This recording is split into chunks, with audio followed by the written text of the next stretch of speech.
dapat.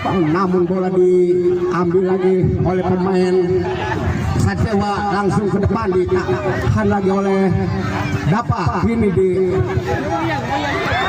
uang dan akhirnya keluar, hanya lemparan ke dalam akan dilakukan oleh penjaga gawang Diki.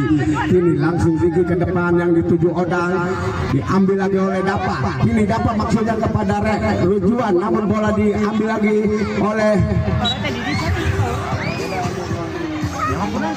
Idan, namun bola keluar, hanya lemparan ke dalam akan dilakukan oleh Idan. Anak-anak CJW dari Sampalan ini langsung Idan ke depan, yang dituju temannya diambil oleh Dapa, sodorkan kepada Juan, namun terlalu cepat bola meninggalkan lapangan, hanya lemparan ke dalam. Lakukan sudah, ini Idan menguasai bola, diambil oleh Juan, masih Juan, diambil lagi oleh Ricky, kini sodorkan kepada Odang, namun ditahan oleh Dapa dan